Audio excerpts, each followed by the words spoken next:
चार की घंटी जैसे ही बजे हर बड़ी खबर रफ्तार पकड़े, क्योंकि हम लाए हैं चार ऐसी दमदार खबर हमारे खास शो चार के चक्रव्यूह में।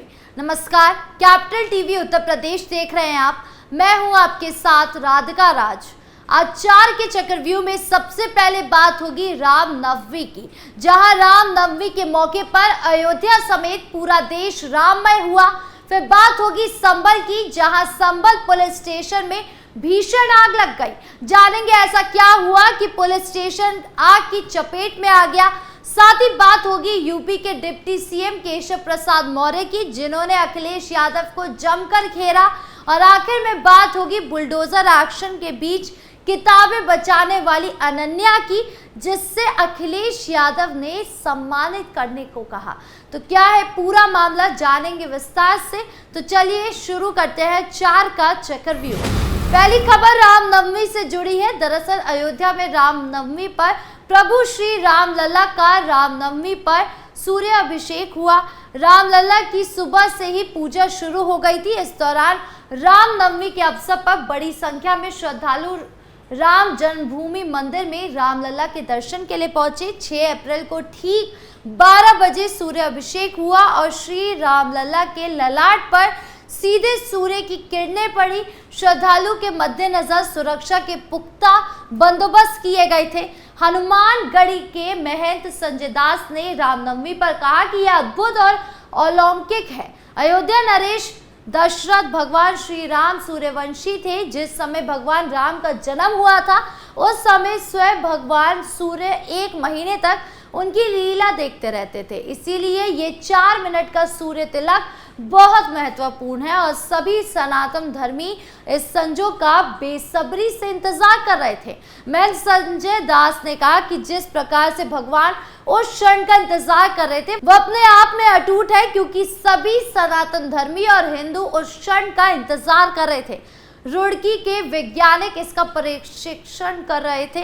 वो लंबे समय से लगे हुए थे। पूरी अयोध्या उत्साहित है इसके लिए, क्योंकि भगवान राम का जन्म हुआ और हम भगवान राम की नगरी में हैं। उन्होंने बताया कि इससे पहले भगवान का पाठ हुआ, सुंदरकांड का पाठ किया गया और फिर हनुमान चालीसा का पाठ किया गया। इस पूरे कार्यक्रम का लाइव टेलीकास्ट दूरदर्शन पर किया गया।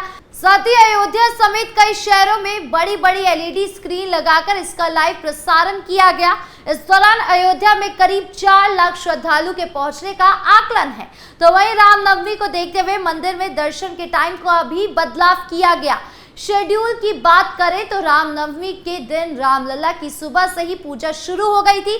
बता दें कि रामलला का तिलक करने की तैयारी में कुछ भी वैज्ञानिक जुटे हुए थे, इसीलिए राम मंदिर में उपकरण भी लगाए गए थे। बता दें कि बीते साल 22 जनवरी को रामलला की प्राण प्रतिष्ठा होने के बाद राम मंदिर में ये दूसरी बार सूर्य अभिषेक हुआ है। तो वहीं देश प्रदेश में जुलूस भी निकल रहा है। ऐसे में पुलिस प्रशासन अलर्ट नजर आ रही है ताकि कोई अप्रिय घटना न हो, खास करके संभल में। बढ़ते अगली खबर की ओर, जहां बात संभल की। दरअसल संभल के पुलिस स्टेशन में आग लगने की खबर सामने आई है। थाने में शॉर्ट सर्किट के बाद लगी आग में कई वाहन जलकर खाक हो गए। पुलिस और दमकल विभाग के अधिकारी मौके पर मौजूद रहे और आग बुझाने के लिए प्रयास करते रहे। आग लगने के बाद पुलिसकर्मी थाने से बाहर भागे। ये घटना संभल के हयात नगर थाना परिसर की है और इसका वीडियो भी सोशल मीडिया पर सामने आया है, जिसमें साफ दिख रहा है कि थाना परिसर में खड़े वाहन आग की चपेट में बुरी तरह से आ चुके हैं। थाना परिसर में शाम के समय खड़ी कई गाड़ियों में अचानक आग लग गई। थाना अध्यक्ष चमन सिंह को जैसे ही आग की सूचना मिली, वो तुरंत मौके पर पहुंचे और उन्होंने आग बुझाने का प्रयास किया, लेकिन सफल नहीं हो सके। आग की ऊंची ऊंची लपटें देखकर आसपास के लोग भी थाने पर जमा हो गए और सूचना मिलते ही दमकल विभाग की कई गाड़ियां मौके पर पहुंची। दमकल कर्मियों ने आग पर काबू पाने का प्रयास शुरू किया। स्थिति को नियंत्रित करने के लिए पूरी टीम जुटी रही और लगभग 2 घंटे की मशक्कत के बाद आग पर काबू पाया जा सका। थाना प्रभारी के मुताबिक थाना परिसर के ऊपर से गुजर रहे 11,000 की हाई टेंशन बिजली के तार अचानक टूटकर गिरने से परिसर में खड़ी गाड़ियों में आग लग गई, जिससे यहां खड़ी 10 से 12 गाड़ियां जल गई। आग पर काबू पा लिया गया। अब नुकसान का आकलन किया जा रहा है। गनीमत ये रही कि कोई भी जनहानि नहीं हुई। खबरों में आगे बढ़ते, जहां बात यूपी के डिप्टी सीएम केशव प्रसाद मौर्य की। दरअसल उत्तर प्रदेश के उप मुख्यमंत्री केशव प्रसाद मौर्य ने सपा और कांग्रेस पर जमकर निशाना साधा। उन्होंने कांग्रेस को भ्रष्टाचार की अम्मा बताया। साथ ही अखिलेश पर तंज कसते हुए कहा कि सपा के समाप्त होने तक वही अध्यक्ष रहेंगे। डिप्टी सीएम केशव प्रसाद मौर्य गाजियाबाद में महर्षि कश्यप की प्रतिमा पर पुष्पांजलि अर्पित करने के बाद बोल रहे थे। डिप्टी सीएम ने कहा कि आजकल सपा वाले बहुत उछल रहे हैं। उनके पीडीए का मतलब पिछड़ा, दलित, अल्पसंख्यक नहीं है, बल्कि परिवार डेवलपमेंट एजेंसी है। परिवार के लोगों को सांसद और विधायक बनाने का फॉर्मूला है। सपा सरकार में गाजियाबाद से गाजीपुर तक अराजकता थी। प्रदेश को दंगा प्रदेश कहा जाता था। उन्होंने कहा कि संसद में वक्फ संशोधन विधेयक पर चर्चा के दौरान देश के गृह मंत्री अमित शाह ने अखिलेश यादव को 25 साल तक अध्यक्ष बने रहने का आशीर्वाद दिया है। अब सपा के समाप्तवादी पार्टी बनने तक अखिलेश यादव की अध्यक्ष रहेंगे। उन्होंने कहा कि महाकुंभ की सफलता को अखिलेश यादव, ममता बनर्जी, लालू प्रसाद यादव, मल्लिकार्जुन खड़गे बर्दाश्त नहीं कर पाए। सवाल उठाते हुए कि 2047 तक देश को विकसित भारत बनाने का जो संकल्प पीएम नरेंद्र मोदी ने लिया है, क्या वो संकल्प भ्रष्टाचार की अम्मा कांग्रेस ले सकती है? कांग्रेस ने गरीबों को गरीब, किसानों को बदहाल बनाने और देश में आतंकवाद को आमंत्रित करने का पाप किया है। अब डिप्टी सीएम के वार पर विपक्ष कैसे पलटवार करता है, ये देखने वाली बात है। खबरों के अंत में अब बात बुलडोजर एक्शन के बीच किताबें बचाने वाली अनन्या की। दरअसल समाजवादी पार्टी के राष्ट्रीय अध्यक्ष और पूर्व मुख्यमंत्री अखिलेश यादव ने अंबेडकर नगर की उस बहादुर बच्ची अनन्या यादव को सम्मानित किया जो बुलडोजर एक्शन के बीच अपनी किताबें लेकर भाग रही थी। इसका वीडियो भी सामने आया था। अब अंबेडकर नगर की बच्ची अनन्या यादव को अखिलेश यादव ने स्कूल बैग देकर सम्मानित किया। सपा अध्यक्ष अखिलेश यादव ने प्रेस कॉन्फ्रेंस में पीड़ित प्रेमलता का वीडियो और पीड़ित सुनीता शुक्ला की बेटी का वीडियो दिखाते हुए बिछिया देवी का भी वीडियो दिखाया, जिसकी खड़ी फसल को जुतवा दिया गया और महिला अपराध को लेकर योगी सरकार को घेरा।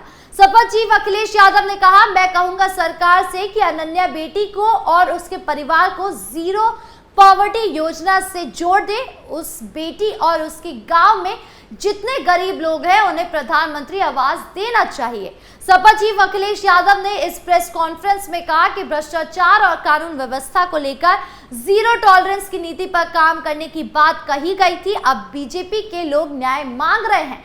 प्रदेश में कानून व्यवस्था बिगड़ चुकी है। एक IAS पकड़ा गया। ये भ्रष्टाचार का मामला नहीं, ये बंटवारे का मामला है। अखिलेश यादव ने कहा कि भारतीय जनता पार्टी खुद मान गई है कि उसका 80-20 का नारा भी नहीं चलने वाला है। 46 से 56 बोलने वालों में से पूछा चाहता हूं कि हम लोग 80 में आते हैं कि 20 में, लेकिन अब ये मामला 80-20 का नहीं है, ये मामला 90-10 का है। सपा चीफ ने कहा कि भ्रष्टाचारी मुख्यमंत्री आवाज में छिपे हुए हैं, ना निवेश ला पाए, ना रोजगार दे पाए, और मित्र ने तो टैरिफ लगा दिया है। पूर्व सीएम ने महाकुंभ हादसे को लेकर कहा कि जिन हिंदू श्रद्धालुओं की जान चली गई उनकी गिनती नहीं बता पाई। ये गिनती इसलिए नहीं बता पाए क्योंकि इनको मुआवजा देना पड़ेगा। उन्होंने कहा कि देश घाटे पर जा रहे हैं, लोग अपना पैसा निकाल रहे हैं, इसीलिए ये सरकार कम्युनल रास्ता निकाल रही है ताकि महंगाई और घाटे के अलावा अब अन्य मुद्दे से ध्यान भटकाया जा सके। अब सपा प्रमुख अखिलेश यादव के बयान पर भाजपा क्या कुछ पलटवार करती है, देखने वाली बात होगी। आपको क्या लगता है, कमेंट बॉक्स में जरूर बताएं। 4 के चक्रव्यूह में आज खबरों का सिलसिला यही खत्म करते हैं। कल फिर मिलेंगे आपसे नई खबरों के साथ। वीडियो अच्छी लगी हो तो लाइक शेयर करें, चैनल को सब्सक्राइब करना ना भूलें और देश की तमाम बड़ी खबरों से जुड़े रहने के लिए देखिए कैपिटल टीवी उत्तर प्रदेश। नमस्कार।